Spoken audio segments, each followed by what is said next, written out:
The topic of this lecture originally was to be the new Cold War and what the distinguishing features are of the Cold War since 1991 when the Soviet Union dissolved. But the Cold War is really an exercise in American empire. And I think that if you're looking at the dynamics of the American empire, they're very similar to empires throughout the ages. And one of the leading characteristics is that empires don't pay. They obviously don't pay when they destroy their enemies, but they also bleed their allies. And in the end, they impoverish their home population as well. The population at home suffers. So the guiding dynamic of empires is asset stripping. First, their opponents, then their allies, and then their domestic population.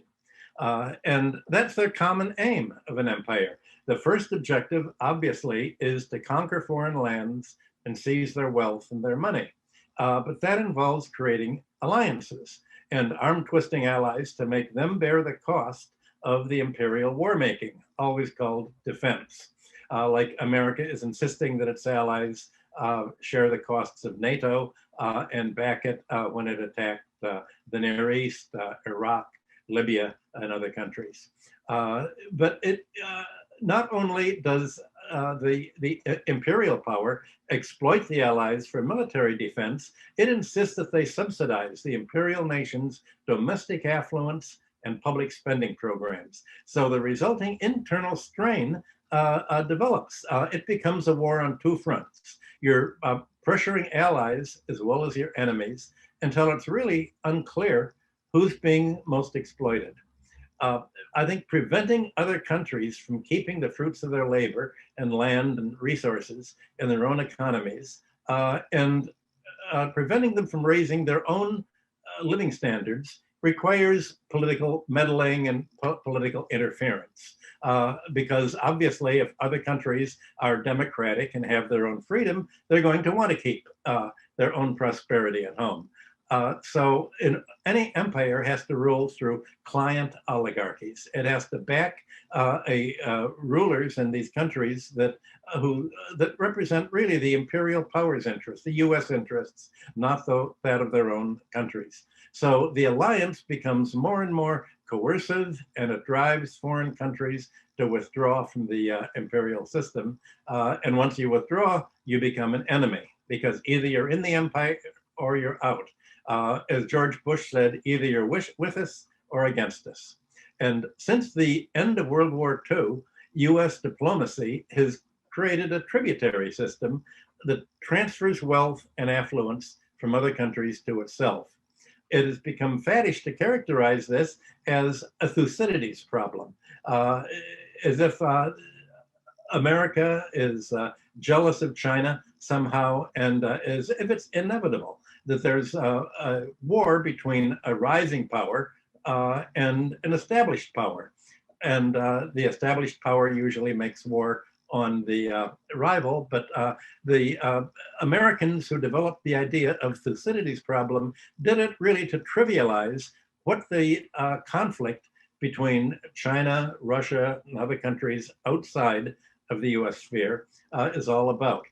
It's a false analogy that trivializes the US opposition to China, Russia, Iran, Venezuela, and other countries that resist the American takeover of their natural resources and their drive to privatize their infrastructure, just as if, well, we're a little jealous and we want to control them. But that's what really is at issue is a conflict of political systems.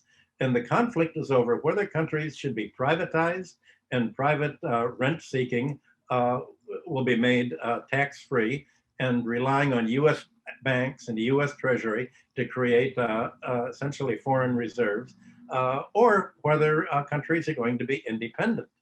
And demanding tribute, demanding that American firms have to invest and own the leading sectors of foreign countries, their raw materials, their land, their technology, is not really rivalry, and it's not jealousy. It's not that America is jealous of countries it wants to exploit. It wants to subjugate them. It just wants to take them over. So in today's world, the way that you achieve subjugation of opponents is more financial than military. They don't do it by an army, they do it by financial takeover. The Soviet Union did not understand this in 1991 when it let the United States advisors create its neoliberal shock therapy. That was voucher privatization, giveaways, kleptocracy, appropriating and selling Soviet resources to American investors and financiers. I don't think the Russian and post-Soviet victims understood how their economies were being defeated by being privatized and financialized and made dependent on dollar diplomacy. The appropriate analogy, if you're going to talk about the Thucydides problem, the appropriate analogy with ancient Greece is the war between Athens and Sparta in the fifth century. And it was an existential conflict between oligarchy and democracy. It wasn't a rivalry between politically similar city-states. They were quite different. Sparta was the leading protector subsidizing Greek oligarchies. It had turned its neighboring Messenia population into serf-like helots. They were forced to produce a crop surplus to feed a militarized, non-commercial, and even non-monetized citizenry in Sparta. What Sparta opposed wasn't Athenian prosperity, so it wasn't jealous of prosperity, it shunned it. It very carefully avoided any show of prosperity within Sparta itself.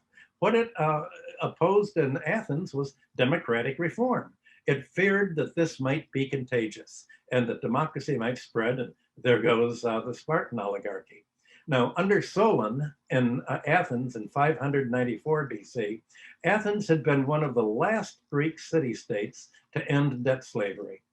Soon thereafter, Pisistratus and his sons developed the Athenian public sector, public spending to employ Athenians, and the economy was further democratized in the 5th century under Pericles and Ephialtes. Athens backed other democracies through what it called the Delian League, based on the sacred island of Delos. Just as in modern times, people will have the United Nations offices in Switzerland or in somewhere in Geneva, somewhere not in the empire's core. Athens had organized its alliance through the Delian League. But the system became exploitative.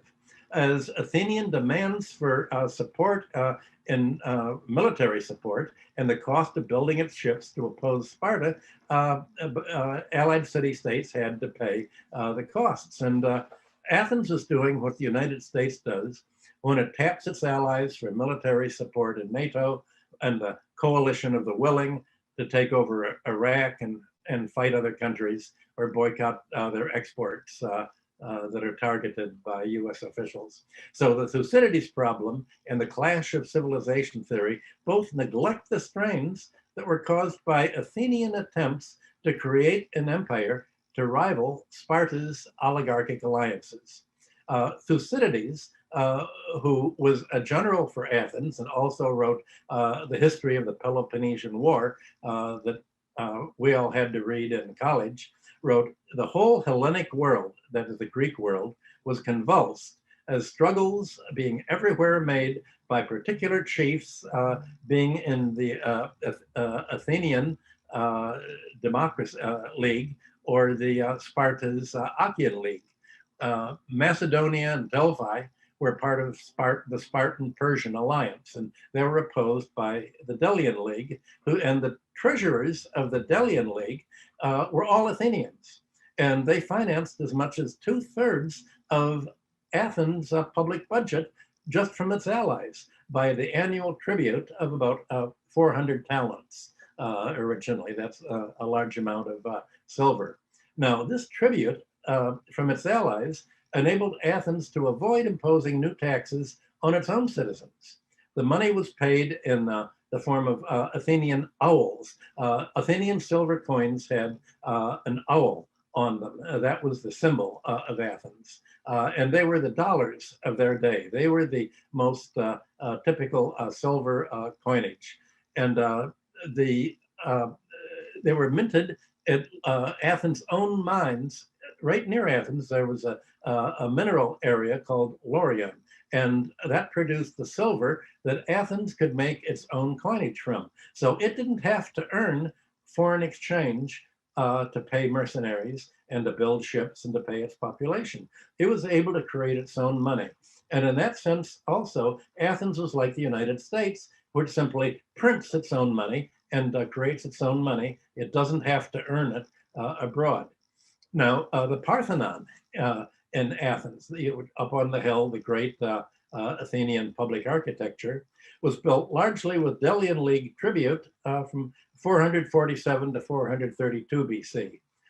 And by about 425 BC, Athens had tripled the Delian League's annual tribute to over 1,200 talents. That is, you can think of it as a ton of silver a year. And this continued until finally Athens was defeated by Sparta in 404 BC, which is when the Peloponnesian War ended. So in the face of this Athenian democratic imperialism, is what it was called, because Athens was democratic, but was also imperialist towards its allies, less prosperous cities were unable to avoid a debt crisis. And some cities, like Corcyra, were going into debt crisis. And I'm going to quote what Thucydides wrote about Corcyra in 427 BC. He said, during the 7 days that an Athenian general backed the democratic faction against the oligarchs, stayed with 60 ships, the Corcyraeans were engaged in butchering those of their fellow citizens whom they regarded as their enemies, namely the oligarchs. And although the crime imputed was that of attempting to put down democracy, some were also slain for private hatred, others by their debtors because of the monies owed to them. And in the next century, throughout all of Greece, there was a constant war between debtors and creditors. The creditors won, assassinated or killed the pro-debtor advocates, and Greece ended up an oligarchy. Now, much of the US diplomacy that propped up General Pinochet in Chile and similar terrorist regimes and dictatorships throughout Latin America, Sparta installed the notorious 30 tyrants in Athens after its victory in 404. Already in 411, Athens' own oligarchs had sort of taken over and appointed a consul that said, we don't want to have to pay our taxes to support social programs. We don't want to spend on the democracy. We want to keep all the money for ourselves. Well, they were overthrown, but then Sparta put in an utterly corrupt regime, which is what oligarchic empires do. You put in client oligarchies. So what happened, the defeat of Athens in 404 BC saw what had been a democracy evolve into an oligarchy. And as much as what happened in the United States after the Vietnam War. And in addition to being oligarchic, the United States is like Sparta in backing client oligarchies abroad. There also are economic parallels. Sparta lived by military subjugation of the Helot population that I described. America's pre-Civil War South was also a belligerent, slave-owning plantation economy. And while Sparta relied on neighboring Perioeci towns to produce its handicraft, America's South relied on England for its industry. The South fought against the North and wanted to prevent northern cities from becoming industrial centers because they said, if you have more population in the North, they're going to bid up the price of grain to feed our slaves, and we'll have to pay more to the slaves, raise the price of cotton, and we won't be able to get the monopoly of plantation exports that we have to England. So they were pushing to prevent American industrialization, which is largely what the Civil War was about, whether America would be industrial a slave-owning South. But also, the United States, since the 1980s, has deindustrialized and is turning to China to produce its industrial products. And in this sense, the United States has many things in common with Sparta during the Peloponnesian War. But it's also like Athens in organizing an alliance of democratic imperialism to fund its military operations. It's basically Athens used its monetary power to build up the trireme ships, hire military mercenaries, and pay its own soldiers. Well, America essentially fights its war with foreign mercenaries like ISIS, or which is essentially its foreign legion, and various terrorist groups, and the people that it hires in its color revolutions to try to overthrow its enemies from within. So if you look back at the Greek struggle between militarized Sparta and the more commercialized Athenian economy, neither the Spartan South nor the Athenian North provide a positive model. We're not dealing with a simple conflict between good and evil.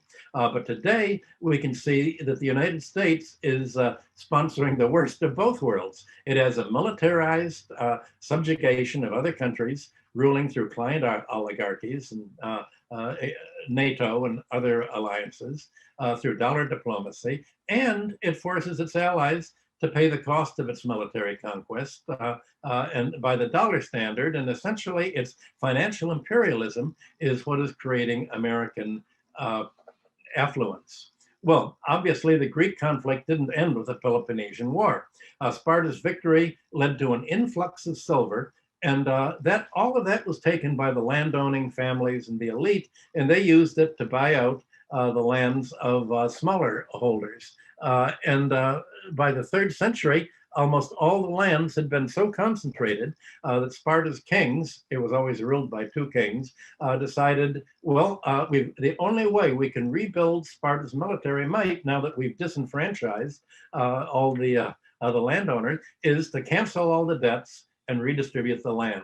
In other words, they became radical. So the neighboring oligarchies said, they called in Rome to sort of help them destroy Sparta, and there was a long fight. Rome did destroy Sparta, and then it conquered and devastated all of Athens and Greece. It stripped all of the wealth from the temples, burned down the cities, and it ended Greece's political independence. And from about 200 BC on, the history of the ancient world is that of Rome. And many people, as I'm sure you've heard, compare the US empire to the Roman Empire, and the decline and fall of Rome to the decline and fall of the United States. And it's interesting, if you look at today's Cold War, you can see a lot of parallels there. There's a kind of vocabulary of invective that was used in antiquity that's much like today. Rome, the oligarchies in Rome accused any reformer who wanted to cancel the debts and advocate democracy of seeking kingship. In other words, kingship to Rome was having a government strong enough to control the wealthy classes and control the wealth and make it used for the public instead of for the very few. The Americans call any reformer or nationalist or wants to be independent a communist. So the Americans called Vietnam communist or socialist in the 1960s, when Vietnam was fighting basically a nationalist war. It called Castro communist, and ultimately drove Castro into the Russian camp by saying that anyone who is against American rights to take over their banks, to take over their industry, is a communist. This has been elaborated by Samuel Huntington and the American elite into what they call a clash of civilization. And in practice, it's a clash of civilization against socialist countries, that they say, that are trying to defend their economies from foreign exploitation. The civilization is America's financialized democratic imperialism. The civilization it's clashing is America's support of military dictatorships, of terrorist dictatorships throughout Latin America, Pinochet in Chile, the recent dictatorships in Honduras and other countries, and throughout the world. And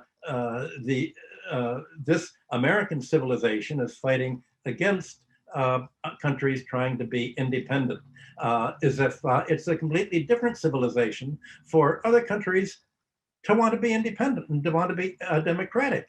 So the fight of civilization is a fight of America's military oligarchy against other countries seeking to elect their own presidents and keep their wealth in their own hands instead of paying tribute to the United States through finance capitalism and the dollar standard that we'll be discussing in the next lecture.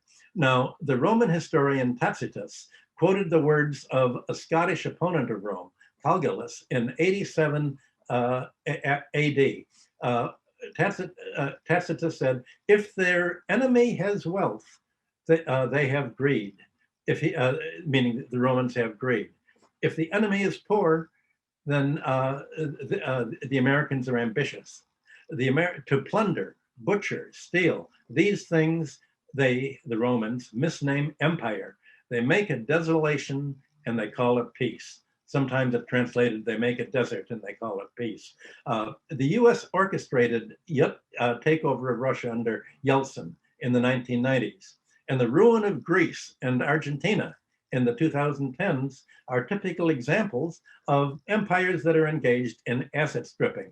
And that's what empires do. They strip the assets of other countries. Now, depicting the coalition of the willing as the free world, the United States embeds its policy of world domination in a kind of universalist rhetoric, sounding vehicles like the International Monetary Fund. It's really the American Monetary Fund or the Trans-Pacific Partnership. It really is telling other countries, Asia, do what America tells you to do. There's always a nice euphemism for this. The idea is to tap the Allies and finance the military costs of extending the American empire, much like Athens did. But Rome forms a basic prototype for financial looting backed by military hegemony. Rome claimed to bring order to its empire, but by bringing order, it meant we're just going to sack your temples, steal everything in your palaces, grab the land and impoverish your population. That's what bringing order is. And today we call that the free market.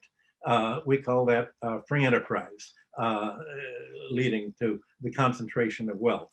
And in Rome, there was a phrase where there were public debt collectors, the publicani, they were called, public officials of Rome. Disorder reigned. The publicani were called knights. A knight meaning equestrian cavalry. You had to have enough money to qualify as being almost as rich as a senator. So the financial class in Rome became its administrative class because Rome said, we hate enterprise.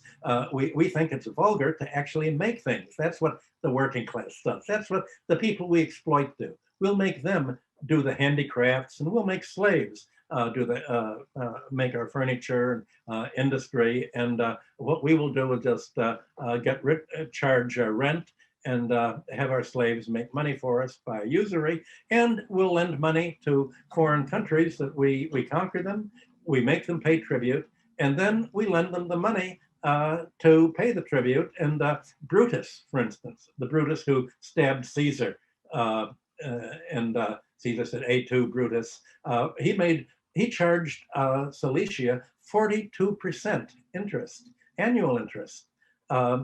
And wanted to use the cavalry to act as debt collectors when Cicero was the governor of Cilicia. So we're dealing with a very rapacious financial class that acted as the enforcers of the empire. And so one of the modern historians of the publicans, Ernst Badian of Harvard, wrote, where there was a publicanus, there was no effective public law and no freedom for the subjects. That's what Livy, the Roman historian, wrote in the 2nd century BC. And Barker's Abadian is simply quoting him. So what's so ironic is something that happened after 133 BC in Rome. The two reformers, Tiberius and Gaius Gracchus, ended up being murdered, had said, the Senate is so corrupt, we've got to have someone who will man the courts and overcome the corruption of the Senate. And let's have the publicans, the financial class, act as the jury class, and he put them in charge of the juries, thinking that they would somehow be more fair. And the hope always has been that financial managers may work honestly and benefit the public. And that assumption has always been fallacious. In practice, the publicans and their fellow creditors enriched themselves by lending Roman provinces the money to pay the taxes and then charging enormous interest rates and strip and grabbing tax-exempt property of the temples, private property, grabbing whatever they could, including artworks that people would have, and especially grabbing attractive women who the daughters of the rulers of the Roman administrators wanted. I mean, that's the whole history of Rome, is filled with melodramatic stories of such abuses that are about as bad as the abuses that you find the Americans doing in Abu Ghraib and other places today. So the moral of looking at history is that the financial class historically has used its power against society at large. And it uses empires, not only against enemies, but against allies and against the domestic population. And in the end, Rome's domestic debt burden led to constant civil warfare, 5 centuries of civil warfare urging a debt cancellation and land redistribution. And in the end, Pliny, the Roman historian and naturalist, said that latifundia, the large landed estates, are the ruin of Rome. And Rome collapsed into feudalism and brought in a dark age. And that is what happens when you have a world empire, or at least an empire large enough to absorb most of the world. It brings on a dark age. And that's what makes today's fight, the clash of civilization between the American empire and other countries, so important. So now I'll focus entirely on what the United States created as an imperial system after World War II.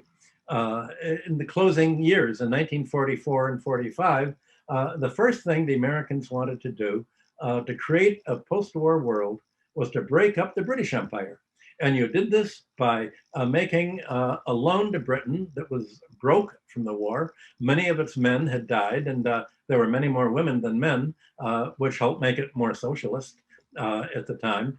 And Britain desperately needed a loan. So the Americans said, okay, we'll lend you the money so that you won't starve, but you have to make there's some conditions for it. You're going to break up your sterling area. You can't have, that's protectionist. We want free trade, meaning we want access to your sterling area. We want India and Australia, Canada and other countries in the sterling area to be able to buy American goods and to let American companies come in. Essentially, America wanted to replace Britain, the same as it wanted to replace France. So Britain had to not use its sterling area balances to buy its goods. The sterling area ended up as a arm of the American empire. Now, also, the United States created 2 post-war vehicles that have done everything they can to destroy the world economy and which must be ended for other countries to progress. And these 2 vehicles are the International Monetary Fund and the World Bank. And they were created to open up trade and financial markets, to essentially let US investors buy control of foreign natural resources and industry, and to lock in foreign dependency on the United States. The World Bank makes loans to governments to create export infrastructure, to buy US and European technology, build dams, build roads, and not to be self-sufficient in their own food.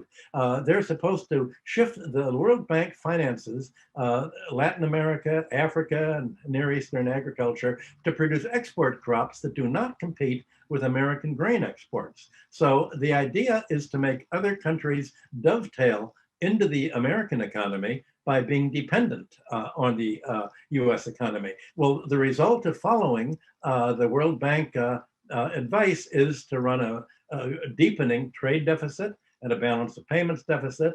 And then the International Monetary Fund comes in and said, well, we'll lend you the money so your currency doesn't collapse, but you have to agree to do certain things. We want a free market. A free market means you prevent labor unions. You have to either jail or preferably kill all the labor union leaders. You have to lower the minimum wage. You have to devalue currency, and we'll protect the rich people because just before you collapse, we'll lend enough money for you to support the currency so all of your wealthy oligarchs can move their money out of Brazil or out of Argentina at a high exchange rate. Then we'll let it all collapse. And once they've got their money into dollars, we'll let the currency collapse. And what that really does is devalue the price of labor. So the IMF plan for stability is to lower the price of labor steadily and steadily and steadily. And the final arm of this is the US Agency for International Development, meaning the Agency for International Backwardness. And its job is to finance assassination programs and terrorism throughout the world. And I'm going to go through this later. And then finally, America creates military alliances like NATO and SEATO, the Near Eastern, with Turkey and Near Eastern countries, to co-opt them into reliance on America's military exports. So in the heads of the World Bank, the most noteworthy heads have all been military leaders. The most noteworthy were Assistant Secretary of War John McCloy, the first major president of the World Bank, 1947 to 49. I'm sure you all know John McNamara, the Secretary of Defense. He was the World Bank president during 1968 to 81. And then the most bellicose World Bank president is Deputy Secretary of Defense Paul Wolfowitz in 2005 to 2007. Now, already in April of 1992, when he was Undersecretary of Defense under George H.W. Bush, the older Bush, Wolfowitz and Louis Scooter Libby presented a memorandum to the Defense Planning Committee for 1990, how America was going to organize the world militarily, 1994 to 99. And he asserted, quote, "We must maintain the mechanism for deterring potential competitors from even aspiring to a larger regional or global war role." This was a declaration of war. US officials demanded total command and announcing that they felt threatened if they could not control the politics and domestic economic policy of other countries. They felt threatened that these countries might keep their wealth at home and that the American economy would collapse. So they said, we have to control them. Our wealth depends upon keeping other countries poor. That's all written in to the official American foreign policy.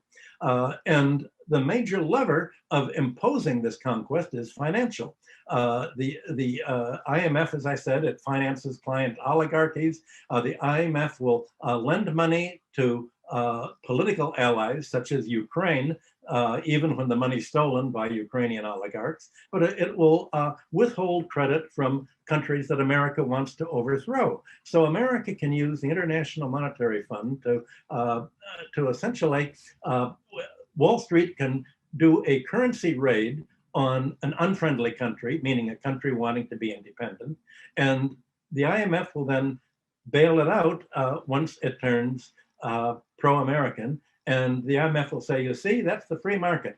You'll get rich when you support America, or at least, but you'll get, if you don't get rich, at least you'll get poor and to be devastated if you don't have an American proxy government in place. So the idea is not really to create competition in a market, it's to prevent competition. Countries are told to sell off their public enterprises in order to raise the money to pay the money they owe the IMF. And so the World Bank and the IMF and US foreign aid are all used to make foreign countries follow policies that are deemed to be in the US interest. So basically to finance their trade deficits and remit profits to the US, governments go further and further into debt to the IMF to subsidize their deficits that come from financial looting of their economies by the American dollar standard. So in the language of international diplomacy, the word democracy has become disconnected from what it used to mean politically. It used to mean rule by the people, the demos. But now the democracy means a pro-American country. Democracy means mainly you're a military dictatorship like Pinochet in Chile, or a corrupt coup d'etat leader, as in Brazil. Democracy means essentially pro-American oligarchy. And if a country tries to be democratic, it's called communist. Sometimes only socialist, but any country wanting democracy today is accused of being communist, socialist, or Marxist. That's a pretty good compliment for Marxism and socialism. Under Roosevelt, Franklin Delano Roosevelt, America was still anti-colonialist because it wanted to break up the British Empire. But things changed in 1963 when Eisenhower became president, Republican, and brought in probably the two most evil characters in 20th century American history, the Dulles brothers. John Foster Dulles is Secretary of State, and Allen Dulles is head of the CIA. And their program was, if someone wants to be socialist, if someone does not want to let American companies buy them out, they must be assassinated. The Dulles' principle is you cannot negotiate with someone who wants to be independent. You must not only kill them, but overthrow the regime and declare their country an enemy. Now, the first major intervention to block foreign self-determination occurred in Iran. Mohammad Mossadegh had been elected prime minister in 1951 on a program of promising land reform and a land tax and to gain control of Iran's natural oil resources from Anglo-Persian oil. It's now called British Petroleum. The Iranian parliament voted to nationalize the company because it was paying less than 20% of its profits in taxes, and the profits were kept low by clever accounting. In America, we call that Hollywood accounting, that made it appear as if they weren't earning anything on this oil. And the company had promised to build hospitals and schools and raise wages, and it broke all of its commitments that it had promised, so it defaulted on the contract. Now, Winston Churchill and Clement Attlee, who in Britain, with British Petroleum, asked Truman to overthrow Mossadegh. And Truman and his department said, no, nationalists are a bulwark against communism and against the Communist Tudeh party in Iran. But when Eisenhower came in, they said, no, nationalism and self-determination is communism. They're the same. If they're nationalists, they're against this, just as communists are against this. And anyone who's not pro-American is, by definition, a communist. So they arranged with Britain's MI6 to organize a coup d'etat, led by Kermit Roosevelt, to impose the Shah as a dictator on Iran. And we all know what happened The Shah imposed a vicious dictatorship for many decades. Mossadegh, the prime minister, was imprisoned in his own house. They wouldn't let him leave. And when he eventually died, he was buried in his own house just to prevent a public demonstration saying, we want to restore democracy. America said, you cannot have democracy abroad. Democracy is communism and Marxism. Control of oil has always been a key element of US foreign policy because it's so enormously profitable. It's the main source of natural resource rent. And it's basically tax exempt. And so countries that have oil are almost always attacked. It's called the curse of oil.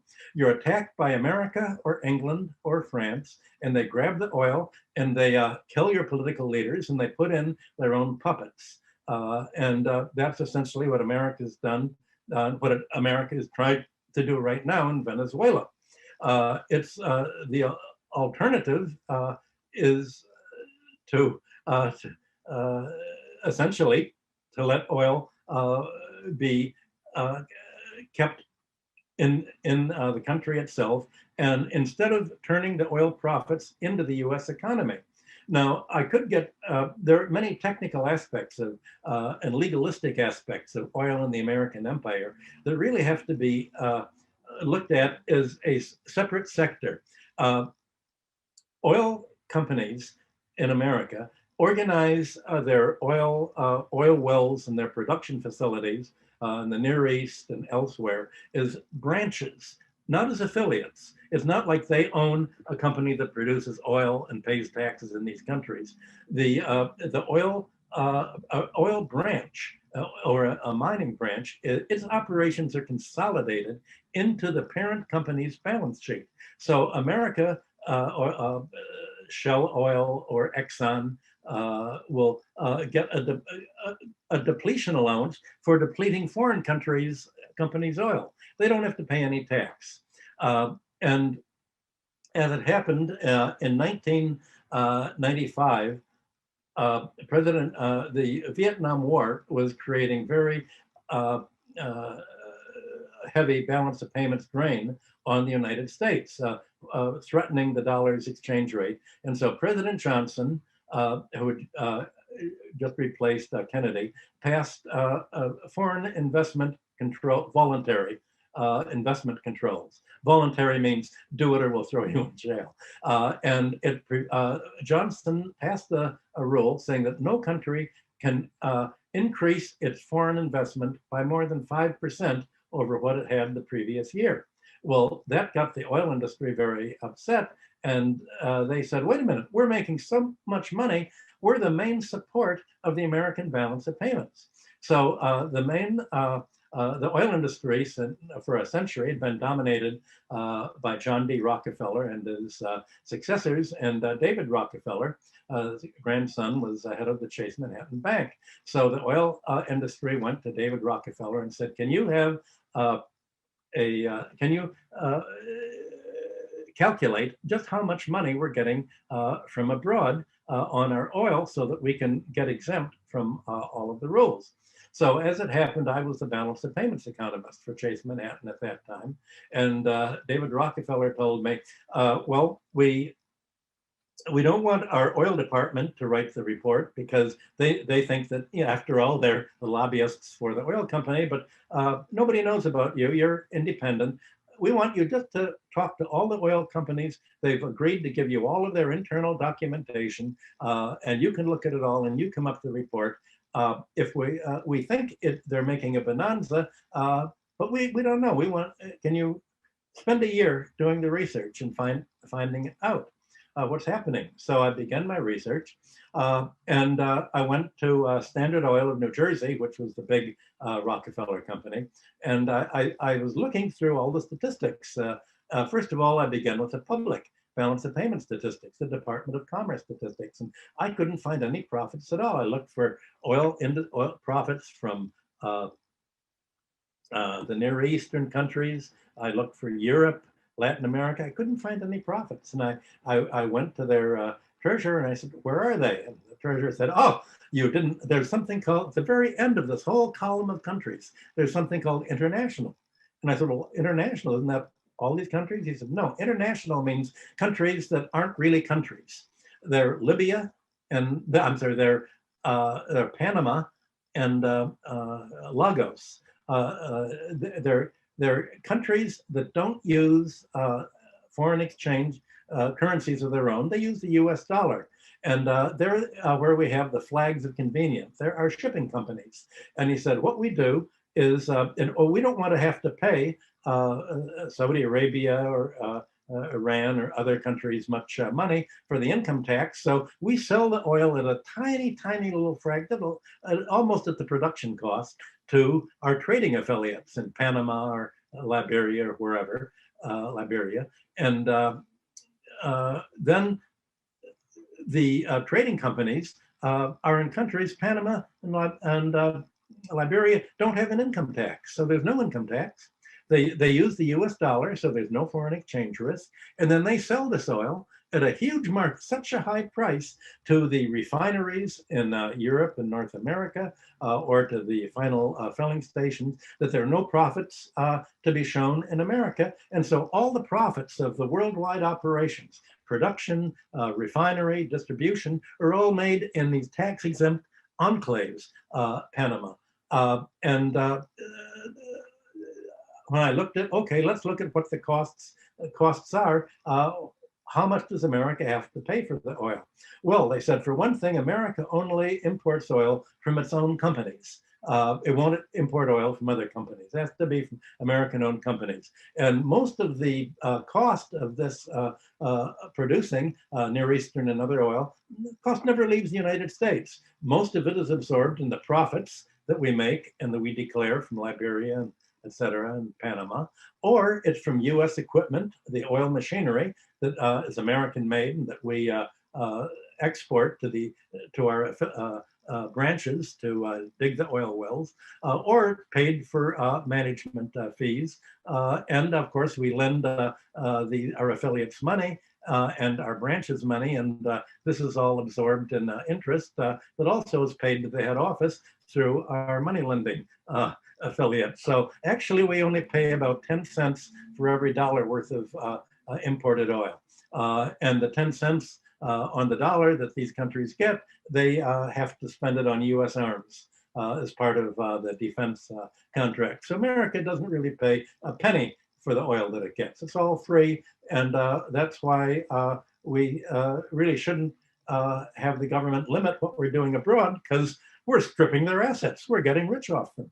So I wrote my report. I would have thought that Arab countries and socialists would have been interested in my report, but Chase Manhattan printed it, put it on the desk of every senator and representative in the United States, went up for a vote, and the oil industry was exempted. So oil is a key to the American empire, and it's a key because it is the most exploitative resource, along with mining, pays no foreign income tax, pays very little production abroad, and all of the profits accrue to the head office supporting the dollar. Now, the year after the Iranian coup d'etat, you had the next democracy to be overthrown was in Guatemala in 1954. 10 years earlier, a revolution had overthrown the dictator and installed a democracy. And the democratic elected president, Jacobo Arbenz, urged land reform. He wanted to give the peasants land of their own. But the United Fruit Company wanted to use the land not to feed Guatemalans, but to make bananas to export to the United States and feed Americans and Europeans. And the Dulles brothers said, any country that has land reform is anti-American and is going to go communist. So you have to prevent it. So America had a coup d'etat that brought dictatorship to Guatemala, just as it brought dictatorship under Pérez Jiménez to Venezuela, and overthrew the elected Brazilian government and other government. So essentially, the American empire claiming to be the free world and democratic is a string of military dictatorships as allies. And the main, just as it opposes foreign ownership of oil, unless the country agrees to send all the profits, invest in the United States, as Saudi Arabia does, land reform is opposed, not only because the US wants the land for its own plantation agriculture, like United Fruit or other foreign landowners, but it doesn't want countries to grow their own food because a basic element of America's trade surplus, one of the few areas in surplus, is the farm sector, America's grain exports. So farm exports provide an enormous subsidy of the American empire. And it also, by making other countries dependent on American grain, you can starve them out if they do something you don't like. So in the 1950s, after Mao's revolution in China, America said, let's starve it out. Let's have a sanction. No country can export grain to China. We've got to starve them. Well, as you know, Canada broke the embargo and did export grain to China. But the United States has been able to convince most countries to rely on US grain and other essentials, so that America wants the ability to create havoc in other countries if they don't do what US officials tell them to do. And the greatest threat to US global strategy became the non-aligned movement that its leaders, 5 leaders, created in Belgrade, Yugoslavia in 1961. Each of these leaders was the first president of his country. Sukarno in Indonesia, Tito in Yugoslavia, Nasser in Egypt, and Nkrumah in Ghana, and Nehru in India. And the non-aligned meant trying to create a structure of world diplomacy and trade and finance that was independent of US control. Well, obviously, the United States fought this. It wasn't jealous of these countries. It wasn't a fit of jealousy that made it want to overthrow it. It wanted to control them. And if it couldn't control them, to destroy them. So that's why the United States sought to isolate and overthrow their leaders. And the most distressing leader to American strategists was Sukarno in Indonesia. He'd led the resistance to the Dutch Empire in 1945, and in the mid-1950s, he'd negotiated with China and also became the largest recipient of Russian foreign aid alongside Cuba. And Indonesia had a very large Chinese population that played a major role in its financial and commercial economy, as it does throughout much of Asia. So the United States organized a bloody coup. It killed up to over 500,000 Chinese. It was a racist coup. It said all Chinese are potentially communist. They all have to be killed. And literally, I'm told by the witnesses, the rivers were red with blood. There was a mass ethnic genocide, and all of the American hatred that had been towards China since the 19th century was expressed in this, and America installed a vicious military dictatorship under General Suharto, very much as it had done in Guatemala and in Iran under Iran, and as it did in Chile when America wanted to overthrow the sort of wimpy socialist president there. President Henry Kissinger quipped, "I don't see why we need to stand by and watch a country go communist due to the irresponsibility of the people." The issue is much too important for the Chilean voters to be left to decide for themselves. Well, that's what America means. America created democracy there by not letting the Chileans decide for themselves, but by putting in General Pinochet and start to install free market principles and organize Operation Condor to assassinate about a reported 60,000 labor leaders, progressive academics, land reformers, and liberation theology Christians throughout Latin America. There was a huge decade-long assassination program from Chile to Argentina to Brazil to Paraguay, all over Latin America. And all of that was to prevent other countries from going communist. And the upshot was a legacy that such as followed. Hillary Clinton overthrew Honduras's president Manuel Zelaya in 2009 when he sought to do something like what Guatemala had tried to do earlier. He tried to promote a modest land reform, and Clinton said any attempt at land reform is communism, it's socialism. Essentially, the America is describing prosperity for any other country as communist and socialist. Well, what better slogan can you have for communism or socialism than what America accused it of being? And of course, the great victory, everything changed pretty much. The character of the Cold War changed in 1991 when it was capped by convincing the USSR to follow neoliberal principles that the World Bank and IMF planners explained to it in a meeting in 1990 in Houston, Texas.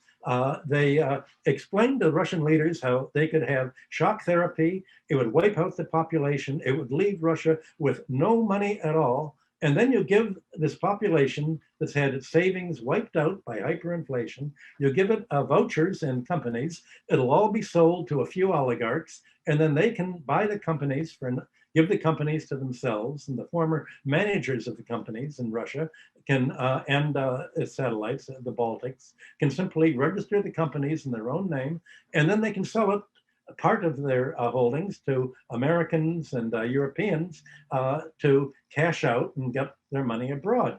And the looting of Russia was so great that Russia became the world's leading stock market in 1994, 95, 96.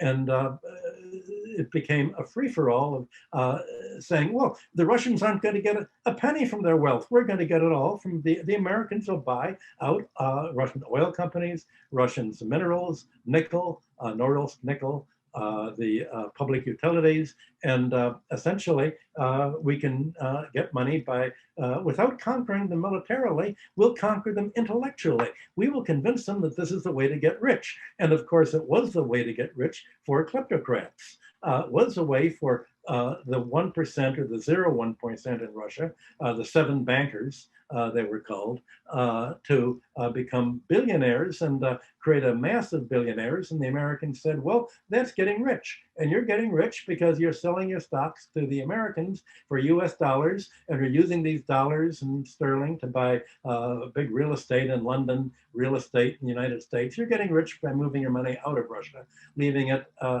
sort of an empty shell. So for the American investors, the ruin of Russia was a financial success story. And it was followed by dismantling the industry and the self-reliance of the former Soviet republics. And as President George W. Bush, the younger Bush, declared in his State of the Union message in 2002, he set the stage for the invasion of Iraq in that speech. He said, quote, "By the grace of God, America won the Cold War. A world once divided into 2 armed camps now recognizes one side and as preeminent power, the United States of America."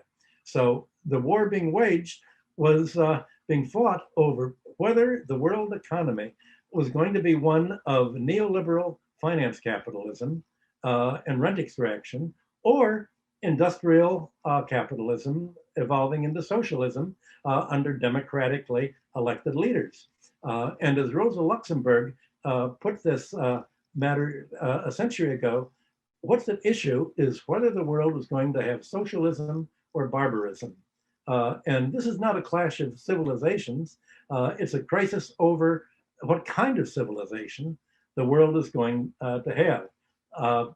And that is how you should view the American attempt to create its empire. To the United States, essentially, power and empire means the privilege of intervening in the policies of other nations to prevent them from deviating from any financial or trade or military dependency on the United States. And the result is a kind of globalization that's antithetical to national moves to protect industrial and agricultural self-sufficiency. It's necessary for other countries not to be self-sufficient, but to rely on the US for their military arms, for their military strategy and direction, for their food supply, for their internet technology, and for everything else that countries basically need as an essential. Like this is like military warfare in the sense that it aims to capture the commanding heights of foreign economies, starting with communications, transportation, power utilities, most of all the finance and banking systems, the information technology of monopolies.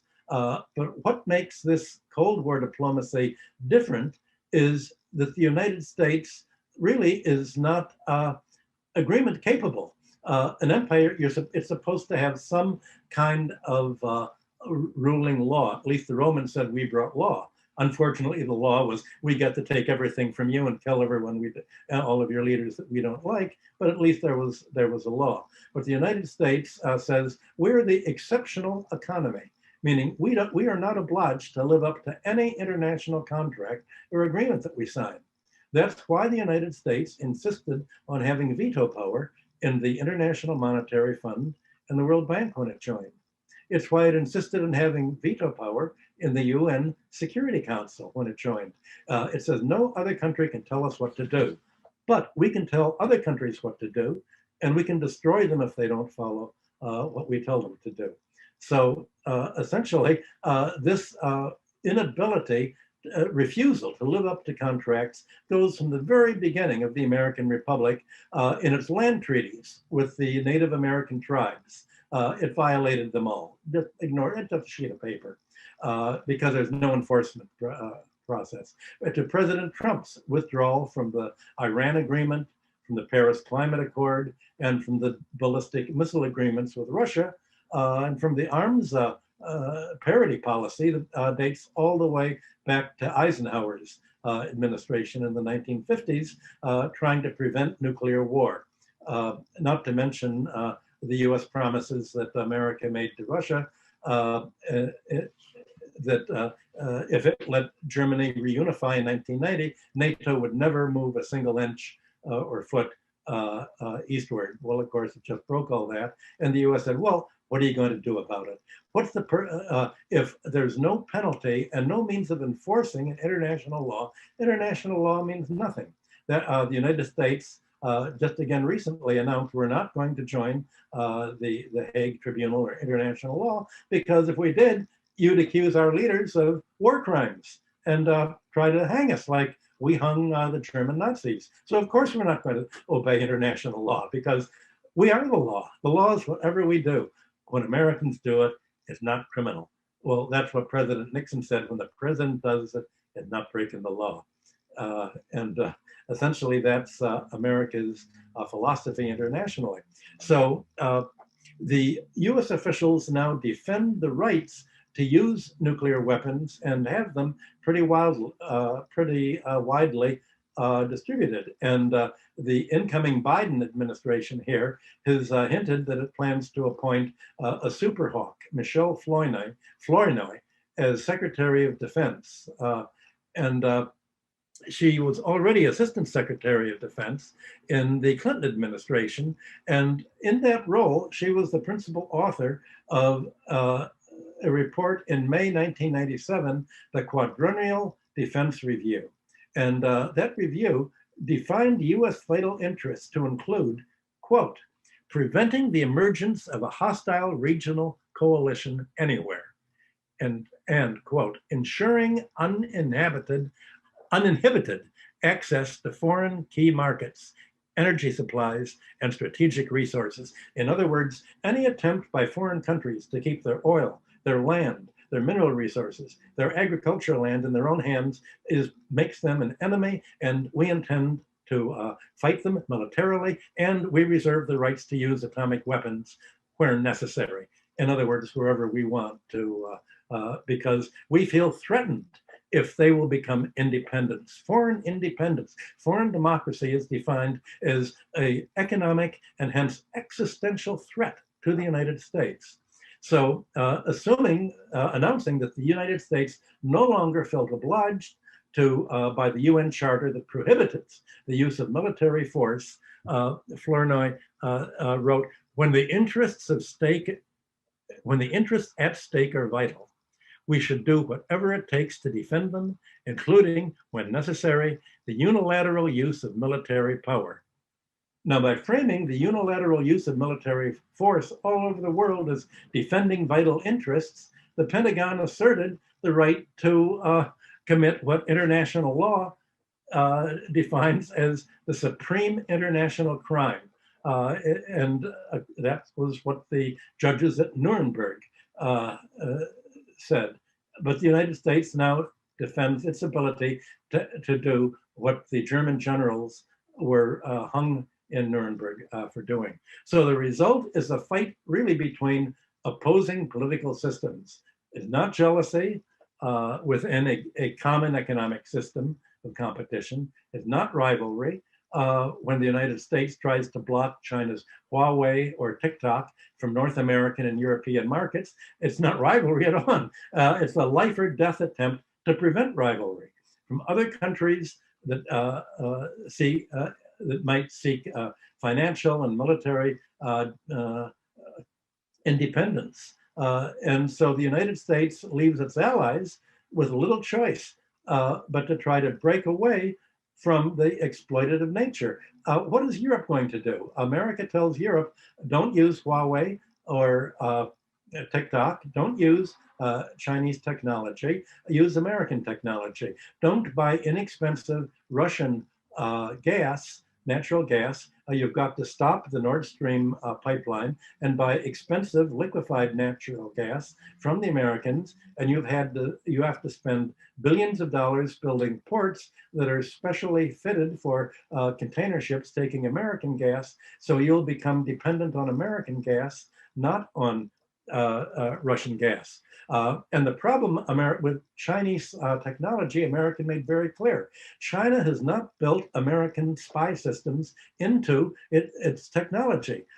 This October, the Trump administration said China does not permit a backdoor so that the government can read what goes on in Huawei and TikTok things. If we can't read what users of these systems say all over the world, we feel insecure, and we can't permit that. You Europeans and other countries have to buy Facebook and other Google and other American systems where we have a black door and we can read everything that you say through the National Security Council computers, because otherwise we feel insecure. So this is, again, it's a totalitarian attitude.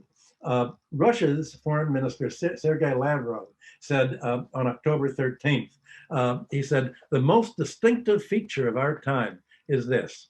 Everyone understands that a redistribution of power is taking place.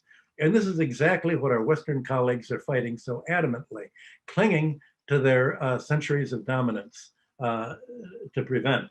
And he went on to say a number of things that are worth repeating because they show at least how explicit Russia is in realizing the gauntlet that is being thrown down by the Americans. He said, the substance of the modern epoch is an objective process of formation of a more democratic, multipolar international order. It is a difficult and long process. It will probably take an entire epoch. And he added, the European Union has just tried to add more sanctions against Russia, claiming that Navalny, when he got sick, it was all Russia's fault. And because of that, somehow Europe should break relations with Russia. So Lavrov said, if the EU is arrogant enough to declare with this sense of unconditional superiority, that Russia must understand there will be no business as usual, well, Russia wants to understand whether there could be any business at all with the European Union under these conditions. Those people who are responsible for foreign policy in the West do not understand the need for mutually respectful communication. So we should probably stop communicating with them for a while. Well, that is the only way to have an alternative to the American Cold War empire. It is necessary to withdraw from it. There's no way that you can outcompete with the Americans because they won't permit competition. They insist if you do have a competitive sector, whether it's producing a raw material or whether it's a technology sector, the Americans insist in owning it and remitting the profits to their own economy. So the idea is whether you're going to have a world where the US siphons off the wealth financially, not by military occupation, but financially, or you get financial independence to prevent this. And the American philosophy is privatization of natural resources and monopolies. To use privatization as a siphon to extract the income of labor and industry in your countries. Well, the reason that the United States in the 19th century, Soviet Russia, China have public utilities and public investment is you want to keep the cost of living low. You want to provide essentials at various subsidized costs or freely. You don't want your cost of living to go way up by turning your health system, your schooling system, your roads over to private monopolies to turn into toll roads, $50,000 a year education, and others. The whole idea of a successful industrial economy is you need public ownership and public investment in basic infrastructure, and the United States wants to privatize all of this. So ultimately, the attempt to financialize and privatize your infrastructure will leave you end up looking like England looked after Margaret Thatcher and Tony Blair. It's the road to an economic dark age and depopulation. You look like Greece or you look like Argentina. Now, under the American sponsored dollar diplomacy, you have the disparities in wealth are going to widen, not only among nations, so that the wealthy nations get much richer than the third world. And right now, third world raw materials exporters are broke because of the coronavirus interruption of activity. So they're unable to pay the foreign debts. And the United States and European foreign investors are saying, this is great. The virus is now enabling us to come in to bankrupt Latin America, Africa, and the Near East. And now we can grab all of we can tell their governments, well, we'll give you money to survive in medicine, but you have to sell off your public utilities and land and anything that you still have in the public domain, you have to sell off to us. So the United States is now trying to treat Latin America, Africa, and the Near East like it treated Russia after 1991.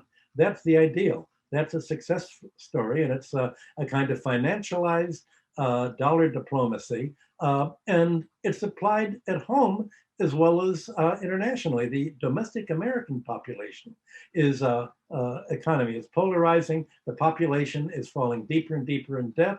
Homelessness is rising. Unemployment is rising. And the cost of living is rising so much through a privatized healthcare system and a pension fund system and privatized utilities that American labor cannot compete with other countries. There's no jealousy of competition. There's no competition at all, given the American high cost of financialized rent-seeking cost of living. Well, the problem is that with having a wealthy nation is that wealth is addictive and it produces greed. And greed is rapacious. It wants to have all of the money in the world for itself. Henry Kissinger said that power is the ultimate aphrodisiac, But if power is achieved through money, then the aphrodisiac payoff is impoverishing the rest of the world by siphoning off all the money in the economy up to the upper 1%. And that's exactly what's happened in the United States since the Obama depressions of 2009 that we're still in. Uh, how do you avoid this? To achieve a political and economic independence, and you decouple from dollar diplomacy, that requires a critical mass with enough countries in it so that they can together be self-sufficient in their own essentials. This didn't exist after World War II, when other Europe and the rest of the world was devastated. Uh, uh, it didn't exist even with the non-aligned group because the 5 countries weren't sufficient to become a bloc of their own.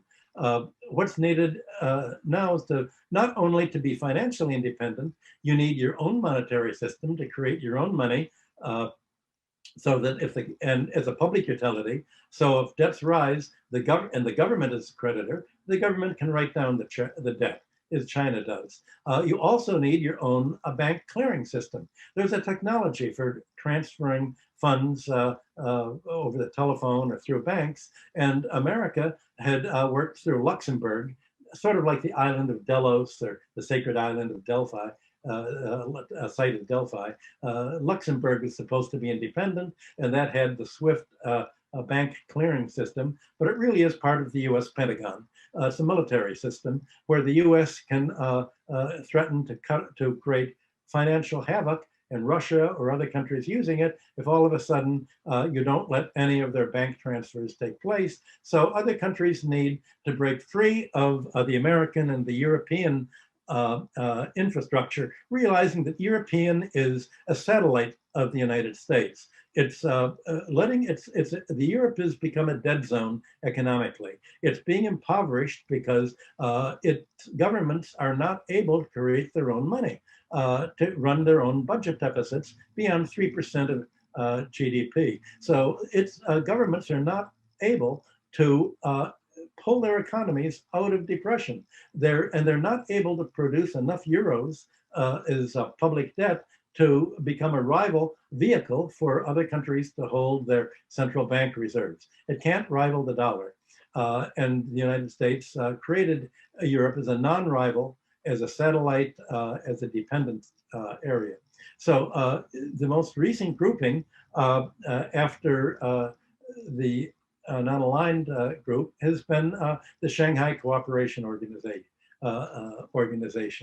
And the group, the BRICS, an alliance of Russia, China, India, South Africa, and Brazil, with Iran as an associate.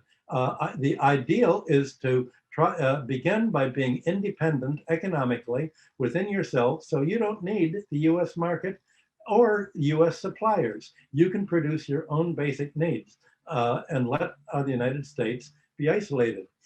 What's up for grabs is Europe.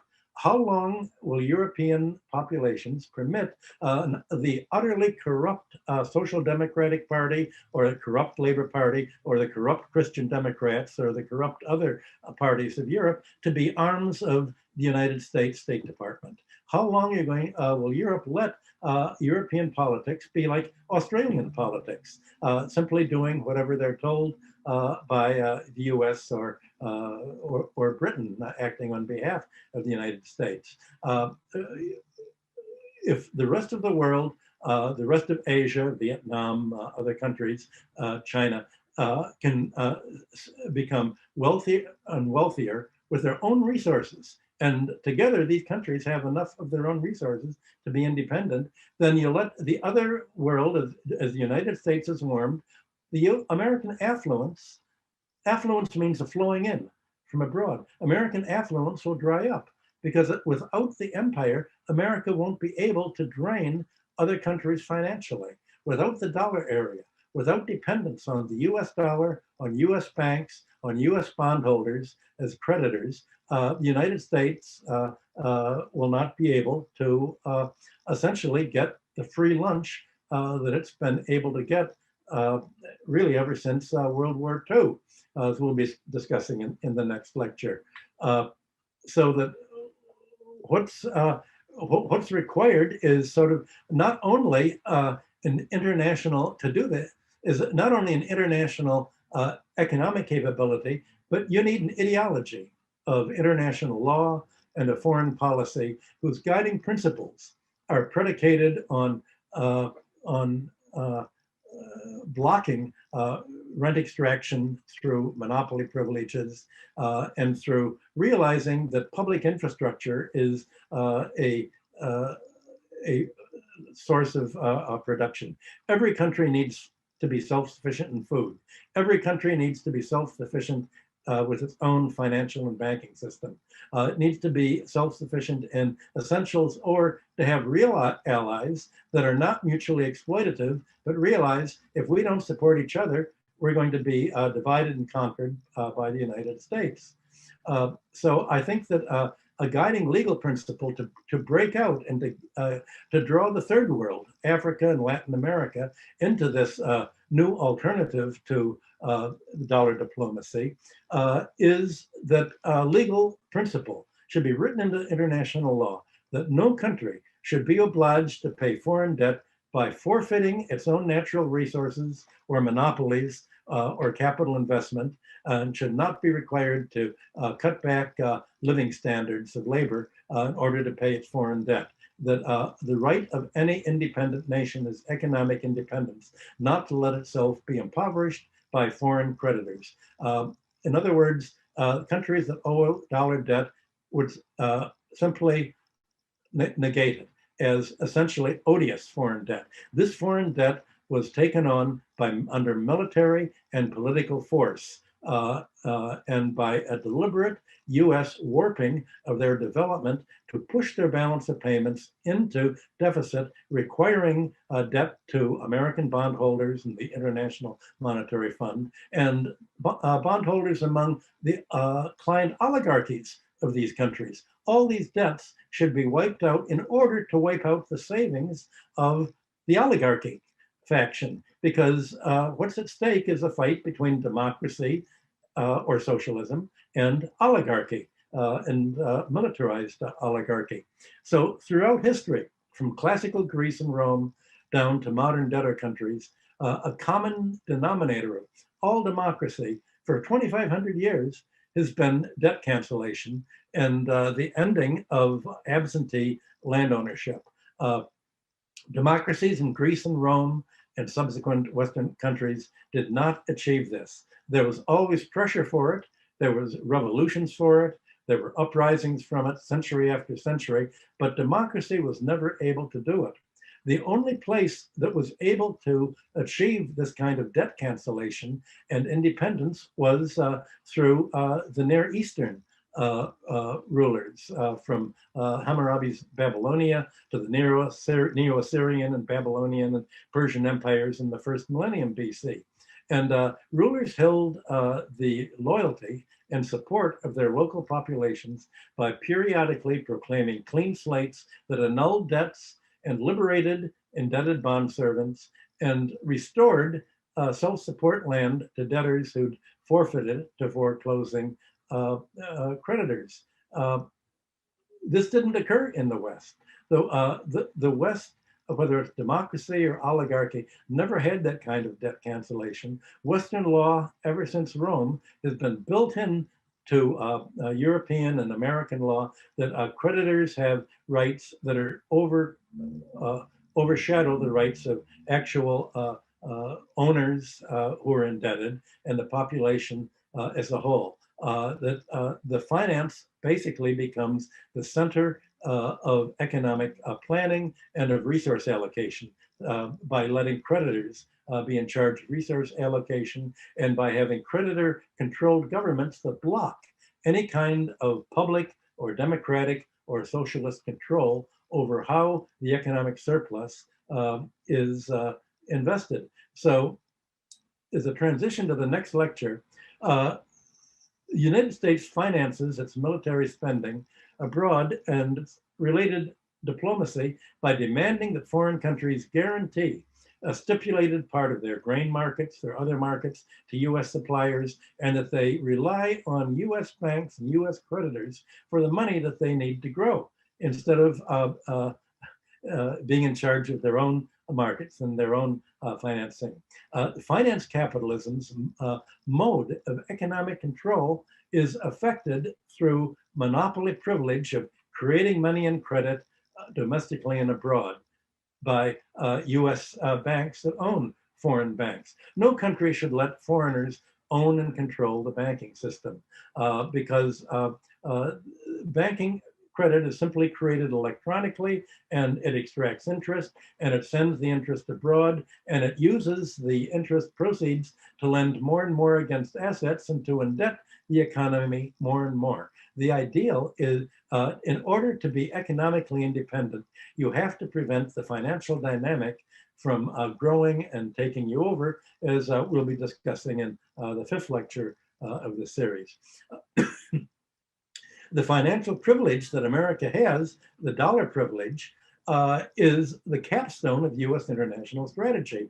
And it's the dollar's role not only as a dominant means of payments, but to balance the payments deficits without limit by printing as many dollars as it wants to finance the costs of its military empire and political bribery and meddling and interference in foreign politics. So the financial privilege essentially is the capstone of preserving the dollar's dominant role, and in order to have an independent alternative, other countries need the money creation privilege to take it back into the public domain as a public infrastructure utility controlled to allocate its own income in a way that will help it grow to benefit its own population, not to benefit foreign investors from the United States